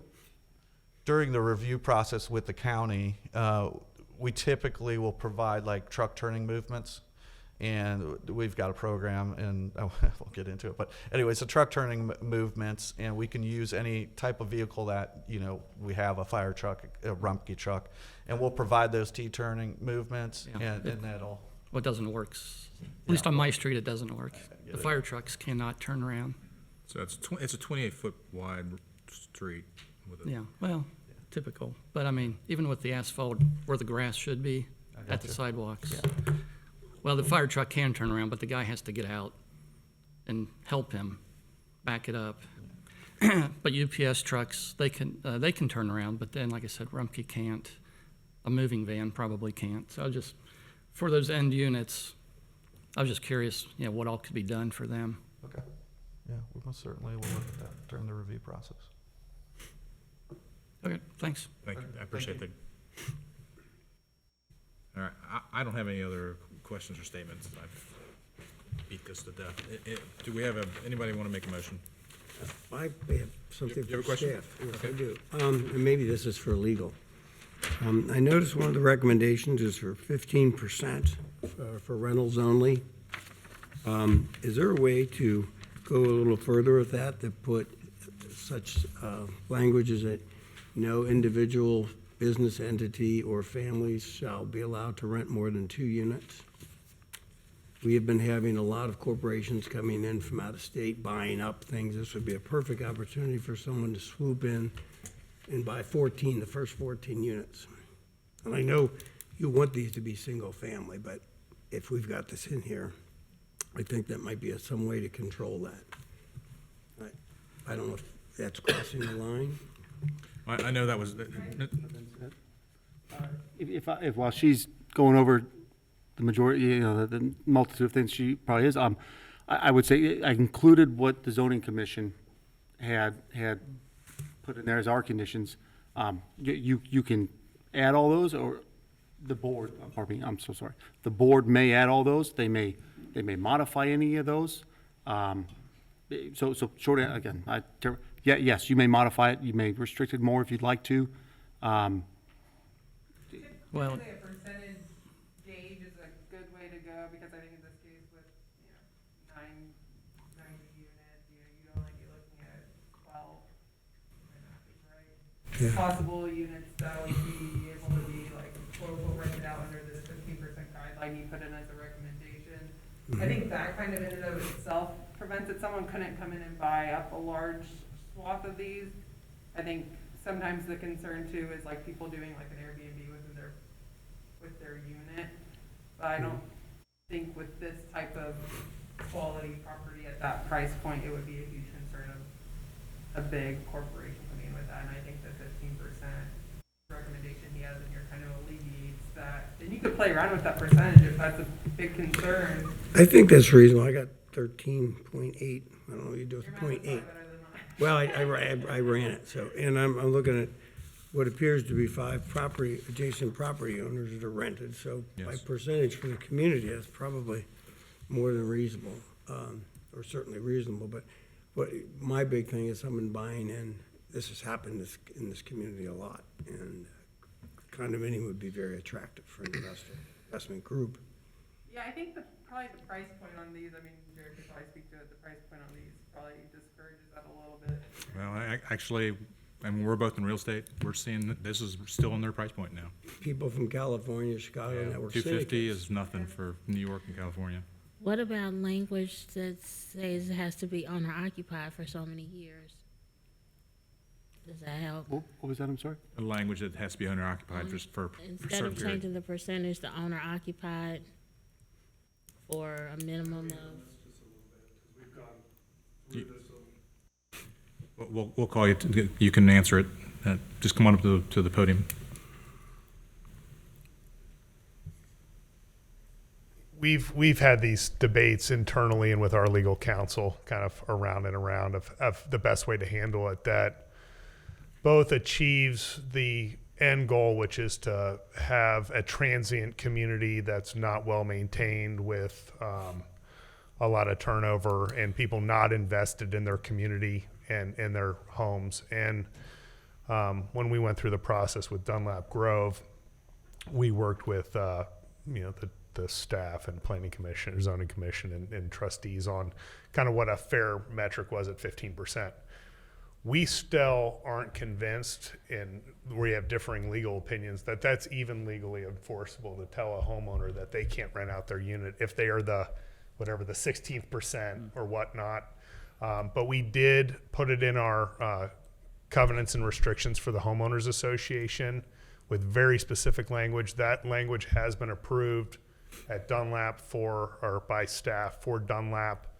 And I think we've addressed it to the best of our ability. So, I mean, we're open to anything. We have the same goal that you have. We don't want it to be a rental community. Our goal is to sell the units, but it's really hard to enforce after the units are sold and somebody decides to do an Airbnb or whatnot. So, I mean, we're open to different ideas. We thought that 15% seemed reasonable for the other community. We're open and agreeable to that for this neighborhood as well. If you guys firmly believe it should be tweaked, we'll entertain it. And in my opinion, I mean, they've got an HOA that's maintaining the property. And typically, that's what our concern is. Was when you have a rental, they're not maintaining the property. But in this case, you have an HOA that is being paid to make sure that the outside of the property stays presentable. So it's, they can do whatever they want inside their walls anyway. So whether they're a rental or an owner. well, the first issue is, like my HOA has very little legal teeth, and they don't never want to take anybody to court because it's a big hassle. So, and then on top of that, the HOA executives, if they're, there's a president, vice president, whatever, somehow they would have to know which ones are being rented, and that's hard to figure out. Not on my street, but say in your case. So it seems like it would be hard to know if they've met the 15% or not, or how do they even know that? Typically, that goes into an LLC, and that's how you kind of know. Yeah, but I mean, it's up to the 3 executives of the HOA to keep track of all that, unless it's managed by We would have outside agents. Yeah, we use an outside agency, at least for everything that we have, Stonegate Property Management in Anderson, and they've done a great job. So in theory, you're exactly right. It is hard to pin everyone down. If people aren't honest and saying, I'm renting out my unit, I just want to disclose it, that so-and-so's moving in for this period of time, and they just decide to let somebody else do it and get a little money on the side, it's really hard to enforce. You hope that at the end of the day, people follow the rules. So there's always going to be a small percentage that don't. But I think that the spirit of making sure it doesn't become a dilapidated, all rented community, the HOA protects a lot of that. Right. Not bulletproof, but it's pretty darn good. It's better than what we have in some of our communities now, so. We also still have zoning and property maintenance, which with individual owners, and even if someone bought it out and was renting out, they're still having to apply to Colerain zoning and property maintenance, and we could take them to housing court on that, and do that regularly. Yeah, I've had conversations with staff too. I would like to give that more teeth, because and I'm putting this on public record, because that way maybe the commission will hear it. You know, if an entity comes in and they buy more than 5 units, they should fall under a business guideline that's different than a guy that owns one building. Because in our industry, that's considered commercial property at that point, and it falls under different rules and different guidelines, and so I think our zoning rules should somehow have something that applies that as well, to where we have these entities coming in. I won't mention names, but they're in North Carolina or South Carolina coming in, and they're buying these homes, and they're just not maintaining the property, and the homeowners don't care to either. And that's what we're trying to avoid, and I think that's a big part of the community in Northbrook is trying to revitalize the area and try to get rid of that stuff and fix the broken windows and that sort of thing. So that's the only concern we have there, and I'll get off my soapbox there, and we'll move on to the next case. Anybody else have did anybody want to make a staff or any other questions before we make a staff? Just say one thing to address all that. I would ask that the board, even though there's may be some ambiguity as to rentals and enforcement of that thing, given a project I'm working on, I would ask that we add that to this in hopes, anticipation that goes through, and we're able to start doing what we haven't been able to do here in a long time. So I would ask if I may ask anything, if no one is opposed to it on this side, if no one's opposed to it on this side, I would ask that we do ask for a limitation or some type of guidelines on the rental amount. So, what was the recommendation somebody had? My recommendation was that no business entity, individual, or family shall be able to rent more than 2 units. Okay.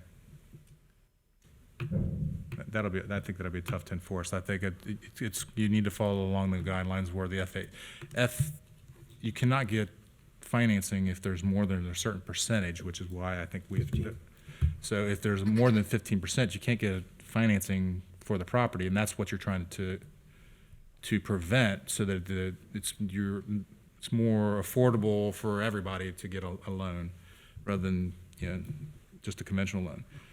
So I think a percentage is a better route to put in there. Well, this would be in addition to limit it to 15%, but this keeps out somebody coming in, buying 5 of them under different family members' names, and it's a great investment. It's an expensive investment, granted, but they don't have any maintenance. They have nothing to do. They just have to buy them and let somebody else and just collect rent. And I don't know how legally enforceable that extra step would be. I say, my recommendation would probably be the percentage staff recommended. Which was 15. Or their percentage. I think, that's something easier. Make it 10. Make it 10%. Make it harder. That's only 9 homes. My only concern with that, and this is probably going to be boring to the public, but when we had the economic downturn, condos were the hardest things to sell, and Right. people couldn't get married because they couldn't rent their condo and make 2 payments. People couldn't relocate out of town. So if you're arguing now the other way, you're trying to. I'm looking long-term. That's my concern about limiting it, because then we could be creating hardships down the road. I want to make sure that we don't straddle them to where they can't get a loan either, though. So 15% is why they did 15%, is for that reason. And I think the land dominium takes. So for instance, Northgate, you cannot do FA financing because they had too many rentals in there, until their rental percentage got down below a certain number, you could only do conventional loans in that area. Well, that's hard for some people. If you're first-time home buyers and if they don't have the percentage to put down, they can't do a conventional loan. And is that determined by community, like by, It's determined by the bank. So they will, it's so that community had so many rentals in there, they couldn't qualify for that type of financing. wow. And that's certain where geographic area, that's you're where I'm saying? concerned about, is I just want to make sure that this, 200 to 225 is really not that much, but a millennial, it may be, so they need to get every first advantage they can, and if it's because they can get 3% financing versus a 20% down, conventional, we want to make sure that that's. So will the community be considered the plan we're looking at, or homes surrounded as well, or what? That association, yeah. Oh, the association, okay, thank you so much. Not the association, surrounding okay, area. No, just that's association. thank you. So, somebody make a recommendation, I'm, Well, are we gonna get into the layout of the project, or just leave that go? well, what we're voting on is the variance as the plan is I know, but he presented. said we could add a stipulation, but The variance, if you like the I don't know if conditions they- recommended. Throw it out there, let's see what sticks. I would make a motion to approve the requested variances of 7.31, Table 7.2, and 12.1.5 D and E with the staff recommended conditions that were per Dunlap Grove project, with the addition of one additional L being a proper turnaround of dead-end streets where needed. That's it. Okay, I'll second that. so we have a motion, a second, any discussion? I see none, let's roll call vote, please. Mr. Bartow. Yes. Ms. Owens. Yes. Mr. Shep. Yes. Mr. Wilson. Yes. Mr. Roberto. Yes. Thank you. Sure. Sorry it took so long, we needed to vet it. I don't want to complicate things. There's one condition E that applies directly to Dunlap that doesn't even apply to this, and I'm sure that, The trees. no, trees are, I'm good with the trees. It's like remove parking from specifically lot 15, they're just different lot numbers. So it didn't get caught, and Oh, yeah, it's item E. Do we need to amend or? Just strike. If it's, I would hope that we would be okay with, if it's a common sense, not If it's applicable. It's not applicable. it's Perfect. not applicable, so Okay. All right. All right. Thank you, Graham. Thank you, board. All right.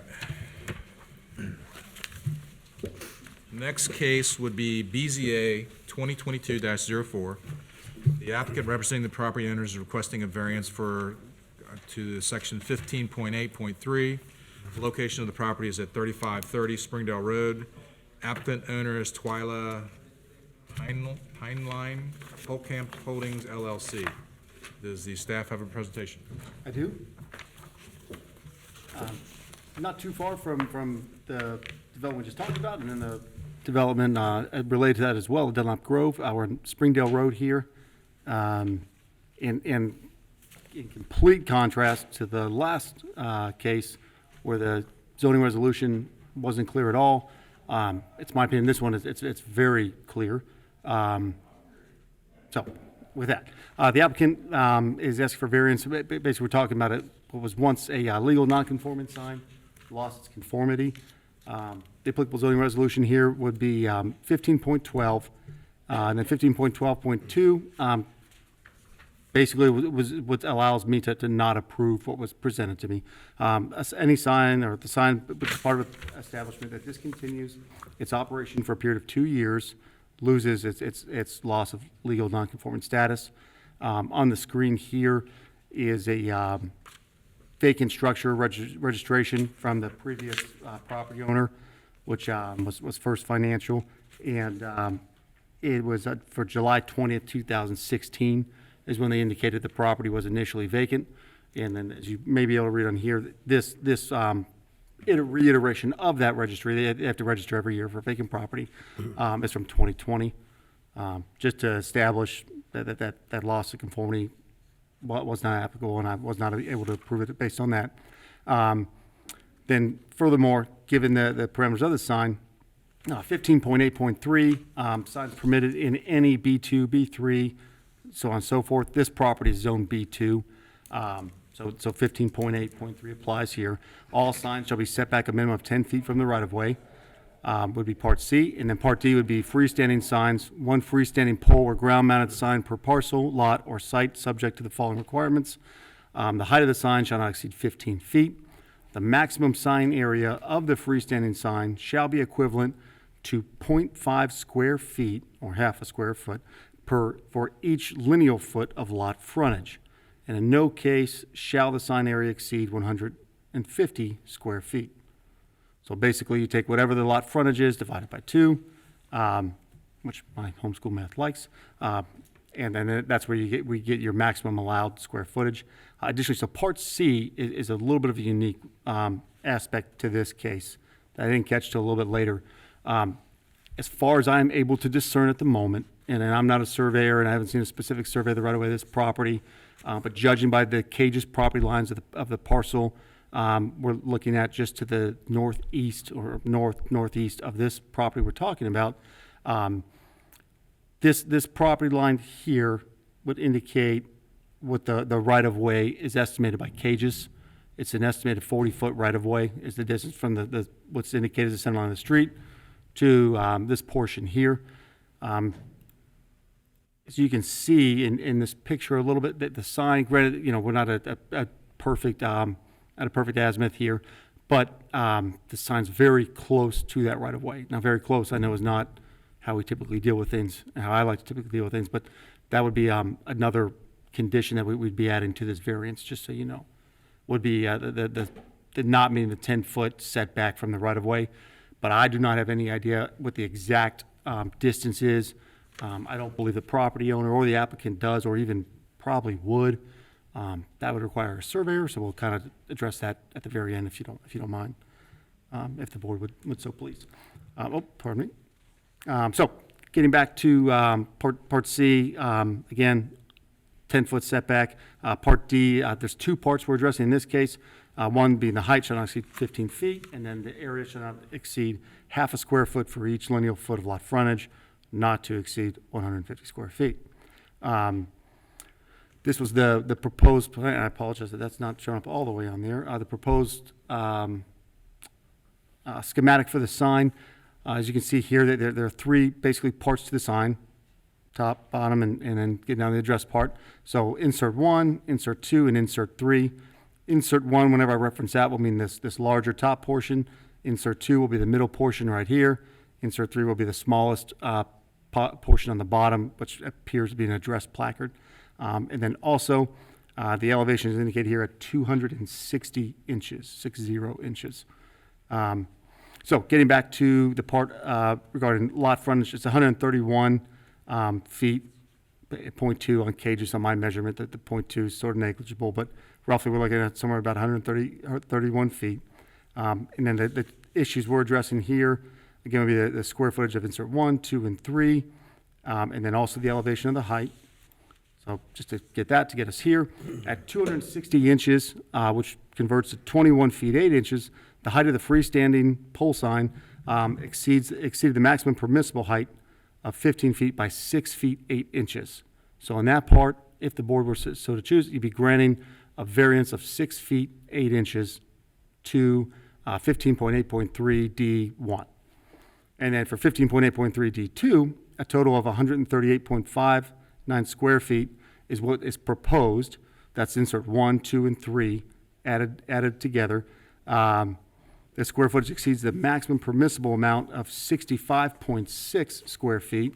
That'd be your 131 lineal feet of road frontage divided by 2, by the amount of 72.99 square feet. Anyone who doesn't like to deal with decimals too much, I think we'll call it 73 if everyone's okay with that. So we would be granting a variance of square footage of 73 square feet, or 72.99.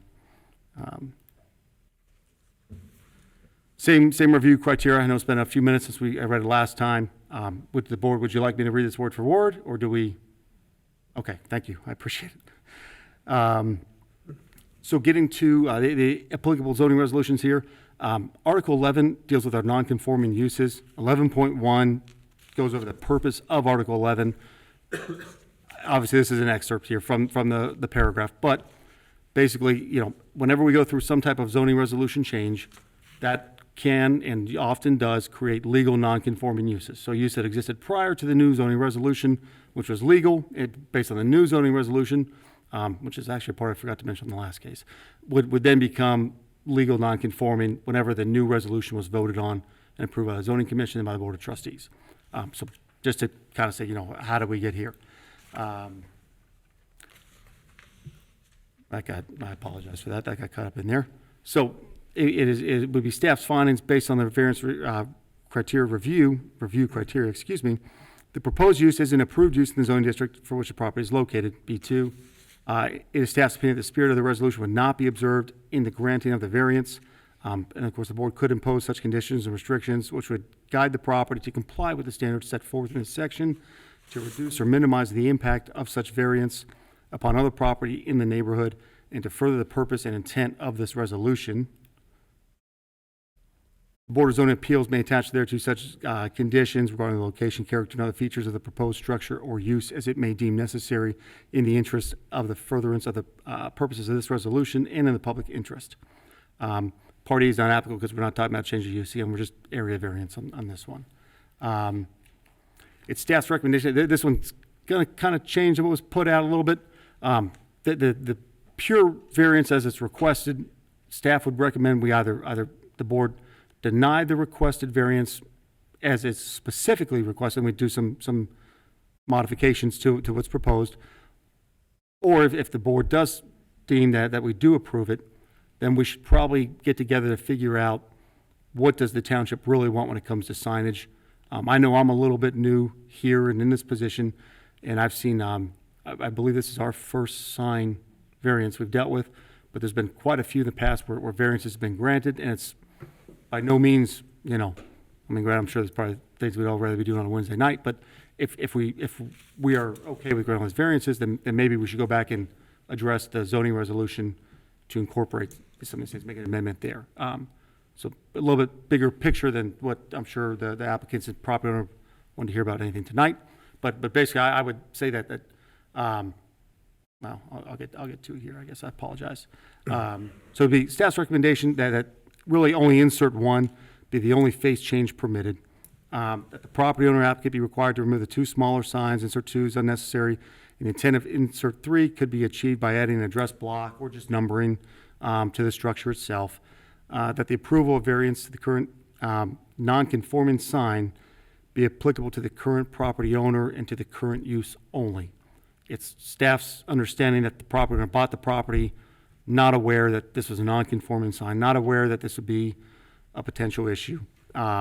So in respect and understanding that, okay, but going, if it were ever to change hands, when it changes hands, if it ever, well, at some point it's going to change hands, that at that point, any future requests for part 4 kicks in, any future requests for a certificate of conformance be prohibited, and the current property owner will be explicitly responsible for conveying the status of non-conformance to any future property owner. That is all I have on that one. Okay, is the applicant present?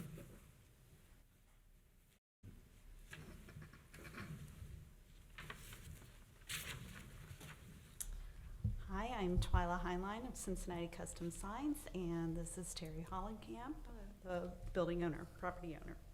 And can you give me your address for the record, please? 417 Northland Boulevard. Okay, and then 45240. and Ms. Hollenkamp for the record. Yes, 2315 Heather Hill Boulevard North, Cincinnati, Ohio 45244. Thank you. So yes, we are asking for basically a kind of a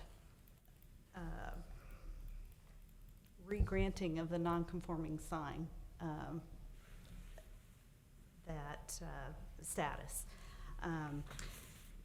Terry, Ms. Hollenkamp was not party to the information that the sign was in a non-conforming status when she bought the property. And so she thought that it was, you know, a really good sign to have, to use for her new business in the building.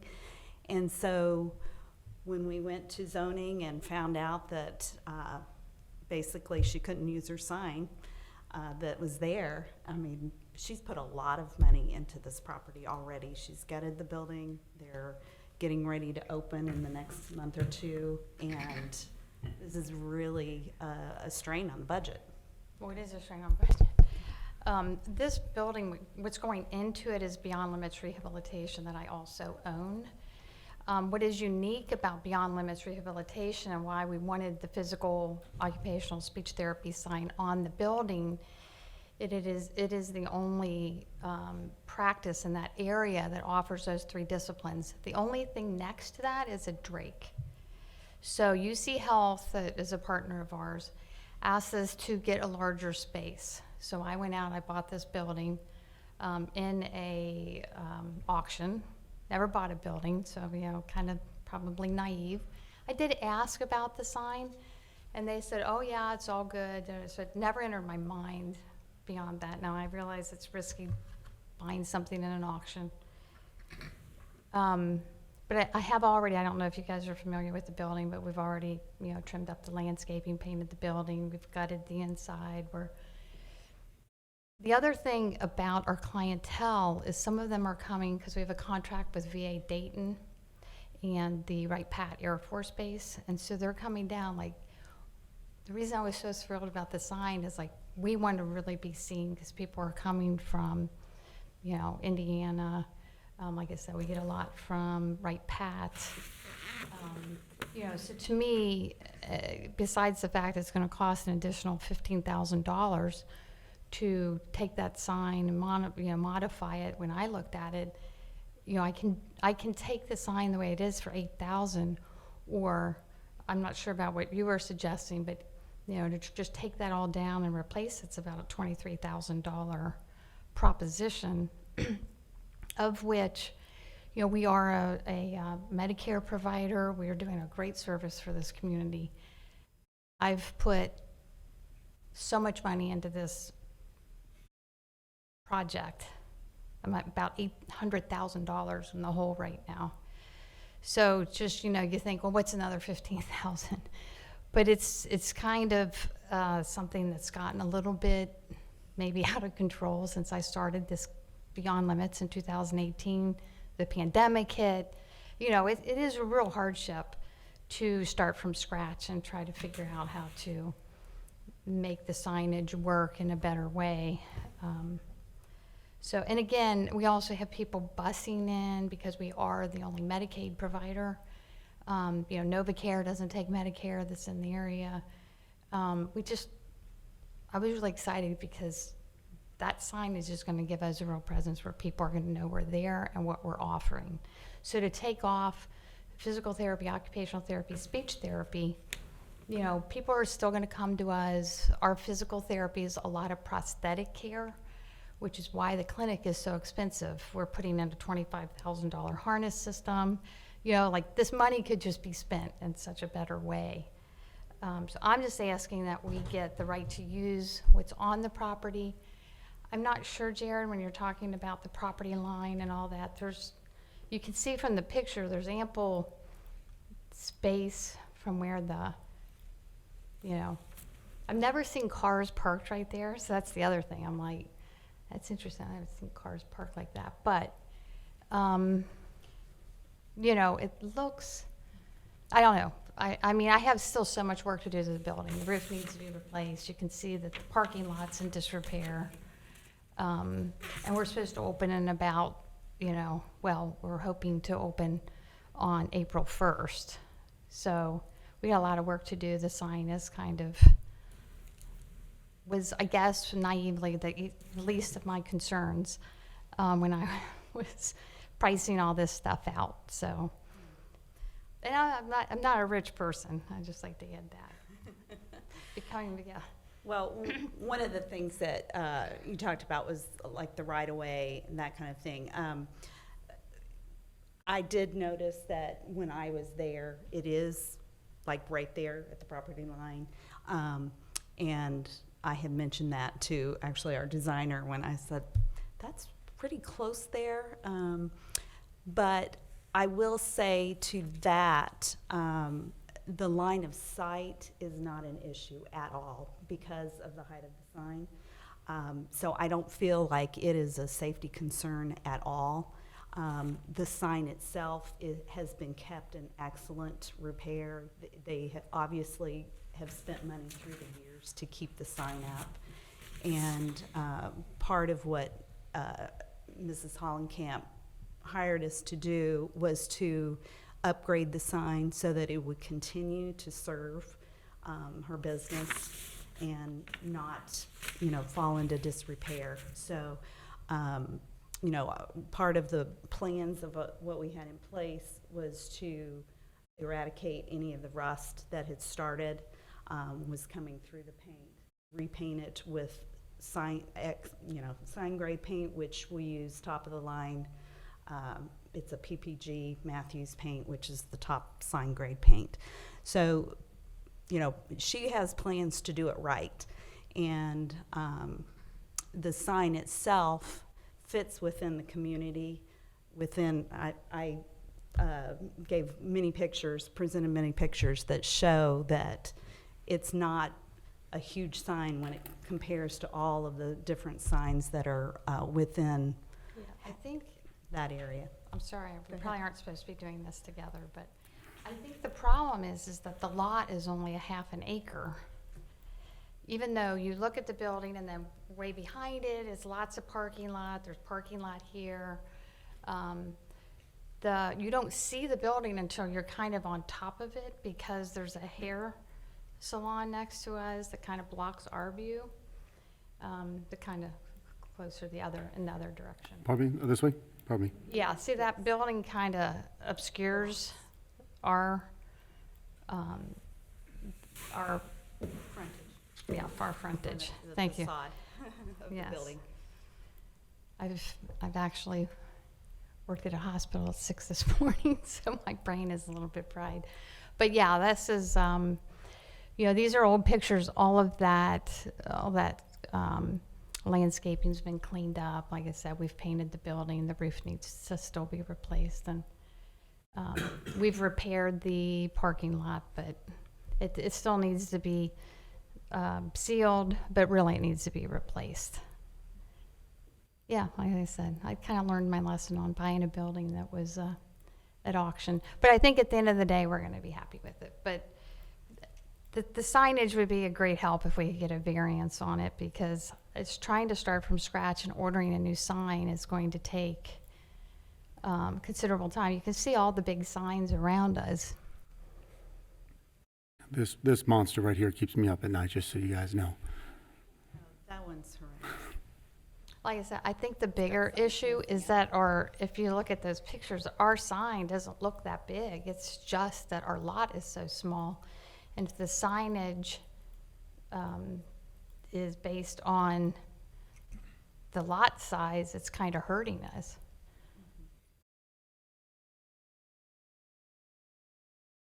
Would obviously change since that sign was made, so.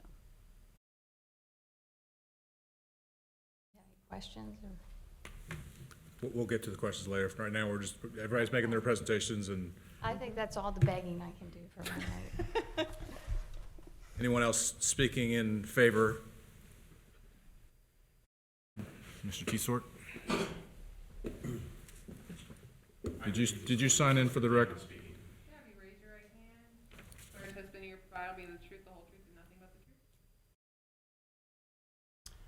the truth. And I'll need you to sign in for the record too, so. Okay. Yeah.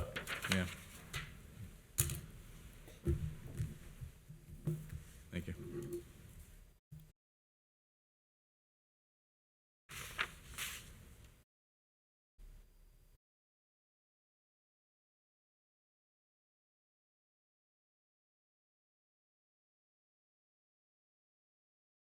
Thank you very much. Mr. Teetsort, So, give me name and address for the record. Matt Teetsort, 8448 Linus Drive. Thank you. So my question is, was Was this sign declared as abandoned by Colerain Township, and why isn't it grandfathered in? If they're just asking for a refacing. Okay. That's all I have to say. Thank you. The answer to that would be it lost its non-conforming status. There's nothing to grandfather in once it was vacant. I'm not sure if that answers your question or not, but this one's a cut and dry one. If I may, what caused it to lose non-conforming status? It's an abandoned The sign. building was vacant for 2 years or more. Okay, thank you. All right. And then, if I may add, kind of on all this, this is one, personally, I kind of wish, like, given what they do here, all that stuff, you want to, personally, I wish we just say, hey, just get a regular sign permit and go forth with what you're doing. Colerain Township kind of has a thing with signs, right? I mean, our resolution is brutal on signs. And then, like I was alluding to, that we will have BZA cases on another sign down the road coming up very soon. But who they were here before, that same property was here before the board. I think it's just a few months before I was hired here. So it's, I guess in a sense, what do we really want to do as a township? And not again, maybe not the right, definitely not the right area to pose this in a sense, anyway, whatever that's worth. This is one where I wish the code would let me approve this one, right? Given what it is, given what the service is, I just, again, sometimes I don't get the benefit of free thought. Some people like that, some people don't. But anyway, that's where I'm at. That answers my question, thanks. Thank you, sir. Anyone else speaking in favor? Anyone speaking against? I note none. Can I have a motion to close the public portion? So moved. And do we have a second? Second? Second has been made. Discussion?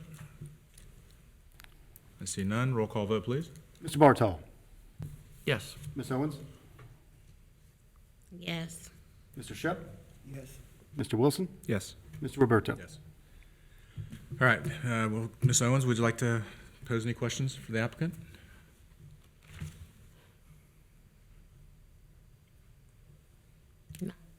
Not at this time. Okay. Mr. Wilson? I don't have any questions. Mr. Shep? No, I don't have any.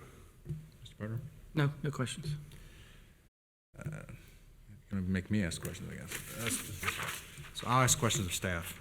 The physical therapy, occupational therapy, and speech therapy portion of the sign, can that be put on the building? Could it be put in the, well, I could not give you the correct answer at this moment. They do have signage that was approved on the building. I don't know what that square footage is and how much is left. Trying to think, that is a 1-for-1 ratio. So where ratio being, they get 1 square foot per lineal foot of frontage. So they're already putting signage on the building itself currently. They do, they have an awning, I believe. This is in addition to this. Yes. Is that right? Yep. If you're going to speak, come to the podium, please. Thank you. On the A-frame portion, we already got authorization and it's manufactured. It's our logo on the A-frame of the building. Okay, on the hip part, on the face. See the front of the Yep. building. Sure. All right.